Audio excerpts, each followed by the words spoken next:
Student, आज हम लोग अपनी इस नई क्लास में बीए सेकेंड ईयर का जो आपका प्रथम प्रश्न पत्र फूड एंड न्यूट्रिशन का जो आपका पेपर है, उसी पेपर को आज हम लोग स्टार्ट करेंगे। इस पेपर में हम लोगों ने अपनी पिछली क्लास में भोजन के बारे में, आहार के बारे में जाना।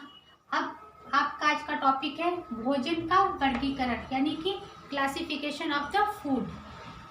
हमने अपनी पिछली क्लास में देखा था, पढ़ा भी और समझा भी कि भोजन हमारे जीवन के लिए कितना इम्पोर्टेंस है। हवा और पानी के बाद मनुष्य की जो तीसरी सबसे मूलभूत आवश्यकता क्या होती है? भोजन होती है।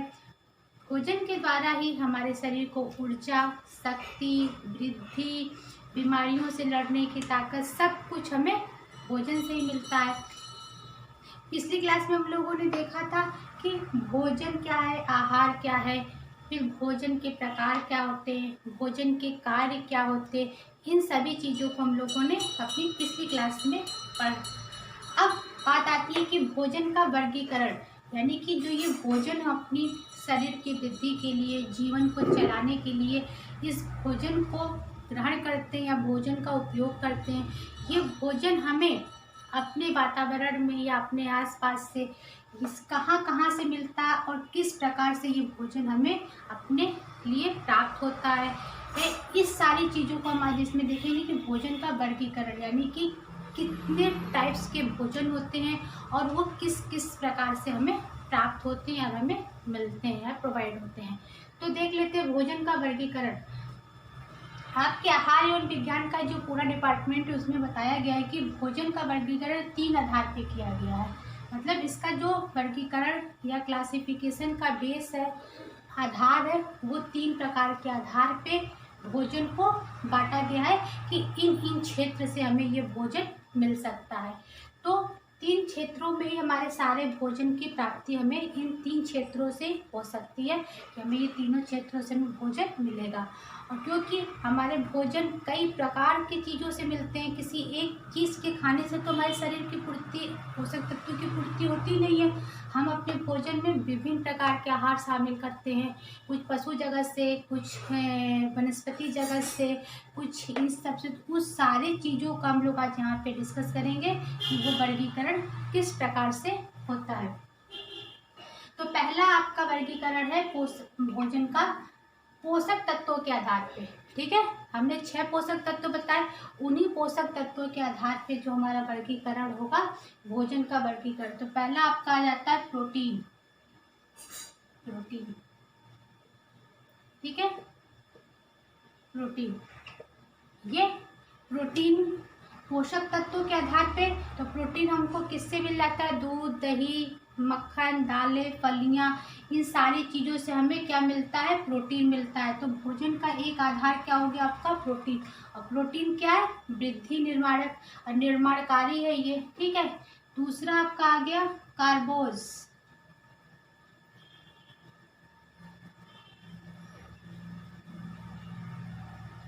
कार्बोज यानी कि कार्बोहाइड्रेट।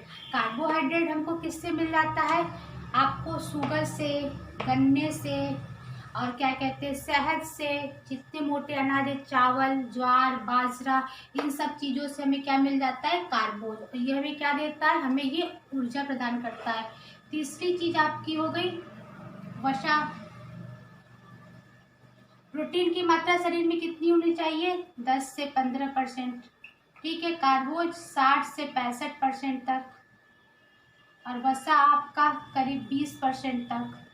ठीक है, तो ये सारे मिला के हमारे कितनी चीज़ों की जरूरत पड़ती है? वसा हमारे शरीर में 20% तक जाती है।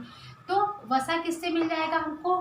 घी, मक्खन, आपके ड्राई फ्रूट्स हैं, और घी, मक्खन, ड्राई फ्रूट्स, जो ये वसीय तत्व होते हैं, ऑयल होते हैं, उससे हमको वसा की प्राप्ति हो जाएगी। अब आपकी बात आती है तीसरे विटामिन्स की। विटामिन्स के आधार पे चौथा है आपका विटामिन्स।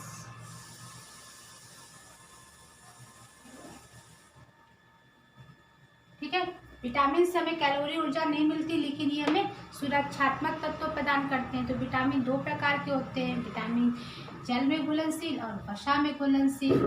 तो बी और सी, और फिर आपका ए, डी आपके ये सारे जो 6 प्रकार के विटामिन है, इससे हम लोगों को अपने सुरक्षात्मक कवर के लिए आवश्यकता जो होती है वो पूरी हो जाती है। आपके विटामिन के बाद अब आती है बात खनिज लवण की।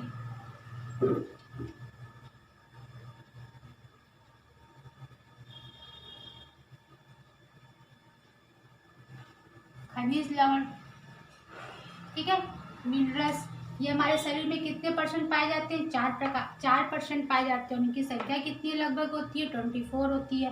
तो खनिज लवण जो होते हैं हमारे शरीर के कैल्शियम, मैग्नीशियम, फास्फोरस, लोहा, ये सारी चीज़ें हमारे शरीर को प्रदान होनी चाहिए। कैल्शियम हमारी हड्डियों के विकास के लिए हो गया, लोहा हमें खून की ब्लड की कमी को प्रदान पूरी करता है। तो ये खनिज लवण भी एक भोज्य पदार्थों के पोषक तत्वों के आधार पर हमें प्राप्ति होती है। खनिज लवण के बाद आ गई आपकी बात जल की। हमारे शरीर में सबसे ज़्यादा जल की मात्रा होती है। जल से भी हमें पोषक तत्व मिलते हैं, ऐसा नहीं कि जल से कुछ नहीं मिलता। जल में आपके मिनरल्स जो होते हैं वो हमारे शरीर में हमको प्रोवाइड करते हैं। जल हमारे सारे पोषक तत्वों को चेंज करता और जितने अपशिष्ट पदार्थ होते हैं शरीर से उसको बाहर निकालता है। ये बात हो गई बच्चों की आपको पोषक तत्वों के आधार पर वर्गीकरण। तो जो आपकी ये 6 पोषक तत्व है, इन्हीं 6 पोषक तत्वों को हम ग्रहण करते हैं तो सारे भोजन हमको प्राप्त हो जाते हैं। इनमें से जो आपके ये पोषक तत्व है कुछ वनस्पति जगत से भी प्राप्त होते हैं, कुछ पशु जगत से भी प्राप्त होते हैं। जो वनस्पति जगत से की अपेक्षा जो पशु जगत के प्रोटीन होते हैं वो ज़्यादा मतलब हेल्दी और अच्छे होते हैं। तो ये सारे जो 6 आपके पोषक तत्व है, न्यूट्रिशन है, इनके आधार पे हमारा भोजन हमें प्राप्त होता है, इन 6 पोषक तत्वों के आधार पे।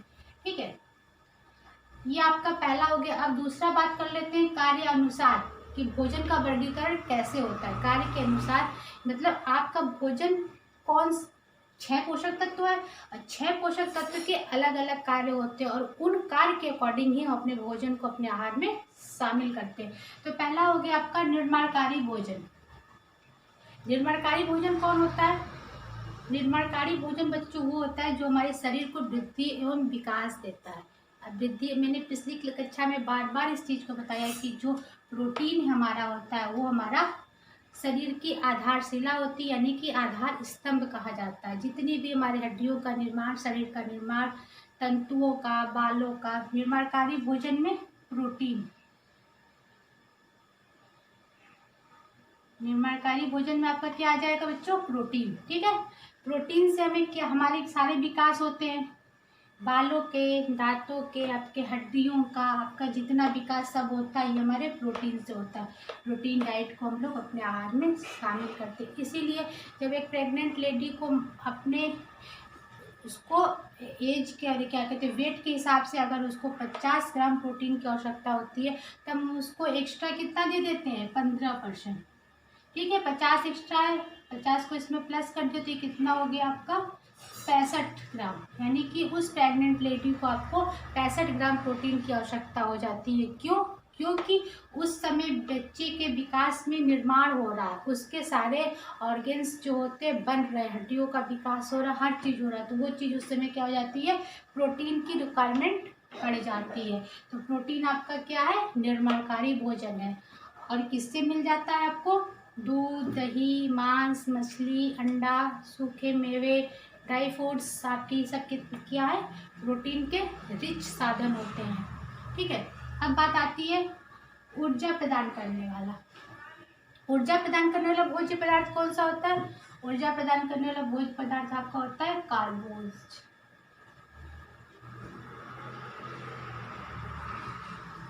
ठीक है, आपका जो ये ऊर्जा प्रदान करने वाला कार्बोज होता है ये हमको भोजन में सबसे ज़्यादा हम लोग इसी की मात्रा लेते हैं। कितनी मात्रा लेते हैं? 60 से 65 तक भी लेते हैं। कहीं कहीं तो ये लोग 65-70 का भी रेशियो चलता है, लेकिन 60 से 65 एक स्टैंडर्ड रेशियो माना गया है। तो कार्बोज हमें किससे मिल जाता है? चीनी, शहद,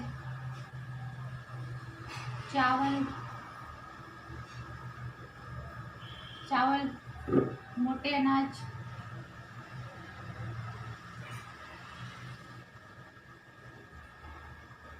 गेहूँ, ये सारी चीज़ें क्या है, कार्बोज की मतलब कार्बोहाइड्रेट की प्राप्ति के रिच सोर्सेस होते हैं, कार्बोहाइड्रेट की प्राप्ति के कार्बोज। और इनसे हमें क्या मिलती है, हमें ऊर्जा मिलती है। ठीक है, इससे हमें क्या मिलती है, हमें ऊर्जा मिलती है और इसी से हम अपने सारे कार्यों को करते हैं। और कार्बोज अधिकतर मध्यम और निम्न वर्ग के लोगों के भोजन में अधिक देखा जाता है। और जो ये आपकी प्रोटीन है, एक रिच डाइट होती है, तो ये आपके अधिकतर जो रिच फैमिली के लोग होते हैं वो अपने भोजन में प्रोटीन की मात्रा को अधिक शामिल करते हैं। तो भोजन को लेने में हमारी आर्थिक जो होती स्थिति वो भी काफ़ी मायने रखती है कि हमारी आर्थिक स्थिति क्या है और हम किस प्रकार से अपने भोजन में सारी चीज़ों को शामिल कर सकें। उन्हीं 6 पोषक तत्वों में से हमें सारी चीज़ों को लेना है। ठीक है, अब बात आती है आपकी सुरक्षात्मक भोजन। सुरक्षात्मक भोजन मतलब कौन सा ऐसा भोजन है कि जो आपको सुरक्षा प्रदान करता है और उस भोजन के पोषक तत्व किससे मिलते हैं। तो हम जो अपने विटामिन्स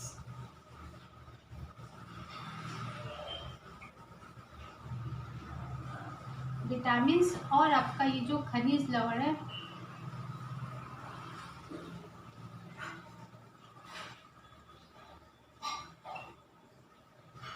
खनिज लवण, इससे हमको अपने शरीर को प्रोटेक्शन करने के लिए जो भी आवश्यक पोषक तत्व होते हैं वो प्राप्त होते हैं। सारे विटामिन हमारे लिए आवश्यक होते हैं। हमने बता चुका है कि जल में घुलनशील विटामिन और वसा में घुलनशील विटामिन, ये विटामिन हमें हमारे भोजन में है, हरी पत्तेदार सब्जियों, फल, फ्रूट्स, इन सारी चीज़ों से हमें ये विटामिन प्राप्त होते हैं और इनसे हमारे जो सुरक्षात्मक चीज़ें होती हैं उनसे हमारी रक्षा होती है।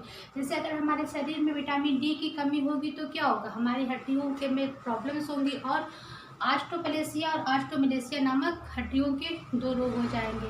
अगर विटामिन ए की कमी होगी, विटामिन ए की, तो आँखों के संबंधित रोग हो जाएंगे आपका। ठीक है, विटामिन सी की अगर मात्रा कम हो जाती है आपको तो स्किन की प्रॉब्लम, स्कर्वी नामक रोग हो जाएंगे आपको, दांतों के। तो ये सारे विटामिन हमको अपने भोजन में, पर डे के भोजन में, आहार में लेना चाहिए है। इसकी मात्रा बहुत ज़्यादा ज़रूरत नहीं होती है, कुछ ग्राम में ही हर विटामिन हमको चाहते हैं, लेकिन हर विटामिन को अपने भोजन में हमको शामिल करना चाहिए। तो आपके ये कार्य के अनुसार हो गया कि भोजन के जो भोज्य पदार्थ होते हैं वो कार्य के अकॉर्डिंग कैसे हमें प्राप्त होगी। अब बात आती है तीसरा, प्राप्ति साधन के आधार पे। ठीक है, कि भोजन हमें की प्राप्ति किस जगह से हो जाती है कि भोजन हमें मिल जाते हैं। बच्चों, भोजन की जो प्राप्ति होती है हमें 2 जगह से होती है, एक वनस्पति जगत से और एक पशु जगत से। ठीक है, 2 ही चीज़ों से होती है। वनस्पति जगत में जो खेत से, खलिहान से जो किसान हमारे लिए रात दिन मेहनत करके उन चीज़ों को उगाते हैं वो हमें वनस्पति जगत से मिल जाते हैं। और पशु जगत से जो हम अपने पशु मवेशियों को पालते हैं, उनका पालन करते हैं, उनको मतलब एक तरह से उनका संरक्षण करते हैं, तो उनके द्वारा हमें ये चीज़ें मिल जाती हैं। तो भोजन प्राप्ति के साधन में हम लोगों को अनाज में आपके दाल, चावल, जितनी भी हैं सब चीज़ें, अनाज की चीज़ें आ गई, फलियाँ और दालें। ठीक है, फलियाँ, सोयाबीन की फलियाँ, विभिन्न प्रकार के दालें में क्या वनस्पति जगत से मिलते हैं। किसान मौसम में 3 प्रकार की खेती करते हैं, रबी की, खरीफ की और जायद की।